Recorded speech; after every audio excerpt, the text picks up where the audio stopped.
नमस्कार। बिहार स्पेशल में मैं हूं सर्वमित्रा।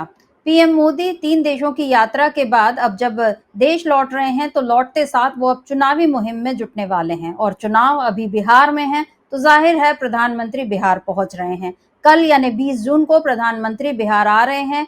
इस साल प्रधानमंत्री का ये चौथा दौरा है। अभी हाल ही में प्रधानमंत्री विक्रमगंज आए थे, जहां पर उन्होंने ऑपरेशन सिंदूर के बाद आए थे और ये खास इसलिए माना जा रहा है क्योंकि ऑपरेशन सिंदूर को लेकर जो भुनाना चाह रहे थे मोदी, वो भुना नहीं पाए। उनके जो रोड शो है उसमें बिल्कुल भीड़ नहीं दिखी और इस बात की निराशा उनके भाषण में भी नजर आई। हालांकि विक्रमगंज की रैली में उन्होंने नीतीश कुमार और अपने एनडीए के बाकी साथियों के साथ मिलकर कांग्रेस को और आरजेडी को खूब कोसा, जंगल राज की याद दिलाई। लेकिन अब जब पीएम मोदी फिर से पहुंच रहे हैं बिहार और कल वो देने वाले हैं, फिर से बताया जा रहा है 10,000 करोड़ रुपए से ज्यादा की सौगात। यानी सौगात क्या, वो आपके हमारे पैसे ही हैं जिनको वो बिहार पर खर्च करेंगे और ये बिहार वासियों का हक भी है कि उनको सब कुछ मिलना चाहिए। लेकिन मोदी इसको इस तरह से देते हैं मानो वो अपनी जेब से दे रहे हैं। तो 10,000 करोड़ की परियोजनाओं का, बहुत सारी परियोजनाओं का उद्घाटन होगा, शिलान्यास होगा, ट्रेनों को हरी झंडी दिखाई जाएगी।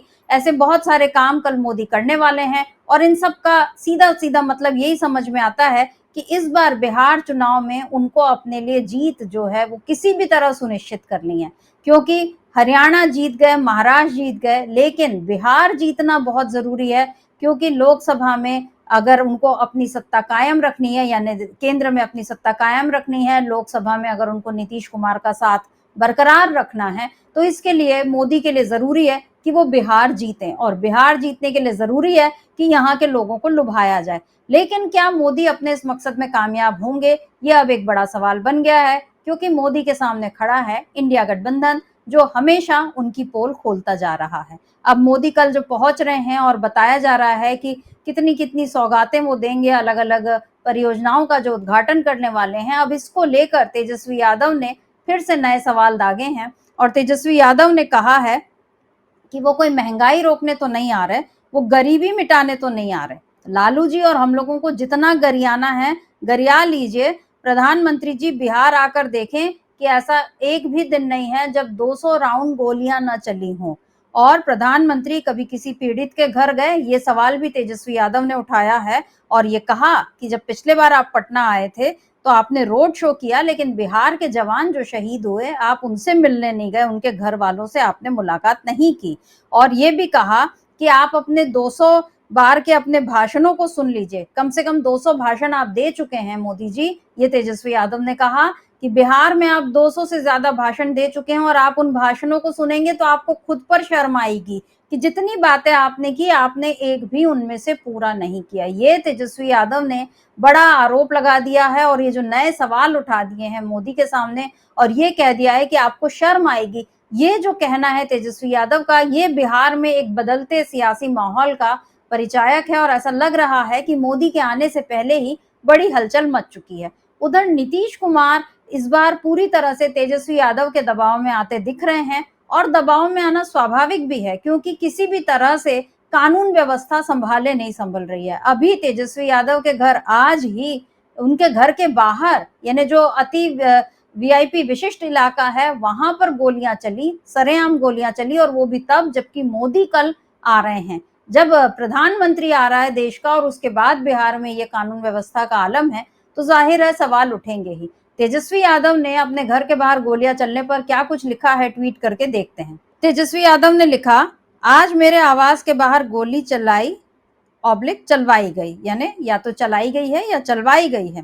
एनडीए के राक्षस राज में सत्ता संरक्षित अपराधियों का मनोबल इतना बढ़ा हुआ है कि अपराधी हाई सिक्योरिटी जोन में कुछ ही दूरी पर, जहां राज्यपाल आवास, राजभवन, मुख्यमंत्री आवास, नेता प्रतिपक्ष आवास, न्यायाधीश आवास और एयरपोर्ट है, वहां खूंखार अपराधी खुलेआम फायरिंग करते हुए घूम रहे हैं। खबरदार कोई इसे जंगल राज कहेगा तो।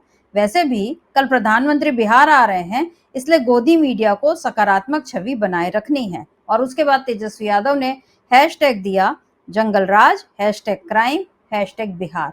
यहाँ पर जिस तरह से तेजस्वी यादव ने जंगल राज इस शब्द का इस्तेमाल किया है, तंज कसा है और जो कहा है कि गोलियां चलाई गई या चलवाई गई, यानी यहाँ पर उन्होंने साफ तौर पे बताया है कि उनकी जान को, नीतीश सरकार के रहते उनकी जान को खतरा है।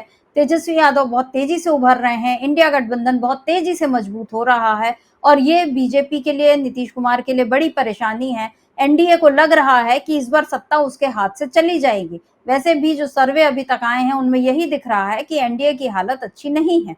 ऐसे में तेजस्वी यादव के जो हमले हो रहे हैं, अब नीतीश कुमार पूरी तरह से उनके दबाव में आते दिख रहे हैं और वो जो हमला तेजस्वी यादव कर रहे हैं उसी तरह से उसका जवाब देने की कोशिश में लगे हुए हैं। तेजस्वी यादव ने जब जमाई आयोग बनाने की बात कही और दामाद आयोग बनाने का जो एक सुझाव दिया नीतीश कुमार को, तंज कसा, तो उस पर अब जेडीयू का एक ट्वीट आया है जिसमें जेडीयू ने लिखा है, तेजस्वी जी, मेहरारू आयोग ही क्यों, माई बहन साला मामा सब आयोग का जनक तो आपका ही परिवार है। कभी अपने ही परिवार के इतिहास के पुराने पन्ने उलट लीजिए, बाकी गठबंधन के साथियों का भी थोड़ा बहुत हिसाब ले लीजिए।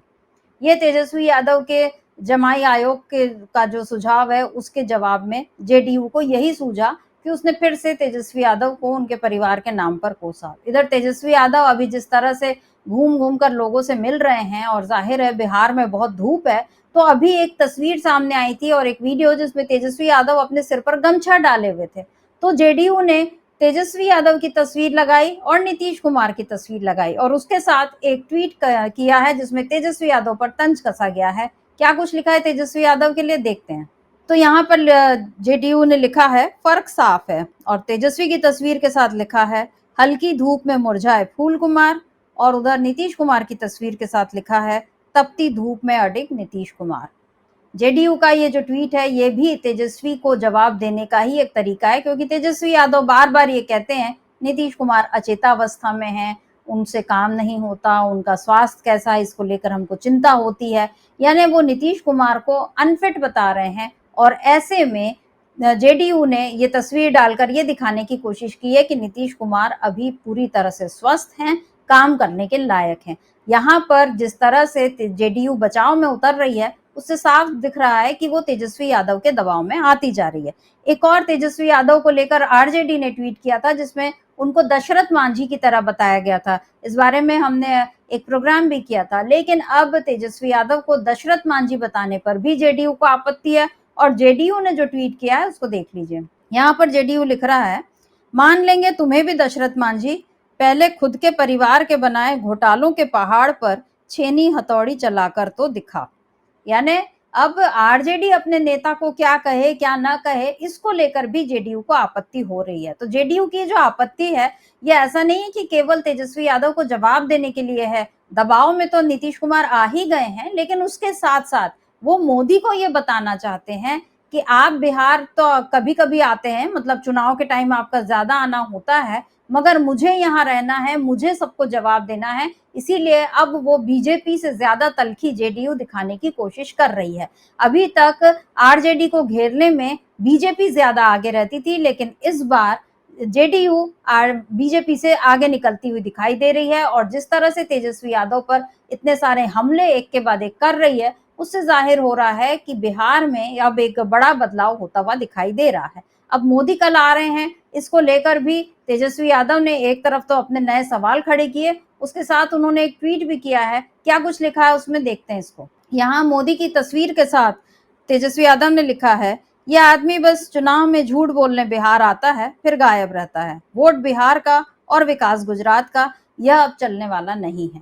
यह आरजेडी की तरफ से जो बात कही गई है और बार बार ये बोला जा रहा है कि मोदी जो है केवल वोट के लिए आ रहे हैं बिहार, उनको यहाँ के विकास से कोई मतलब नहीं है।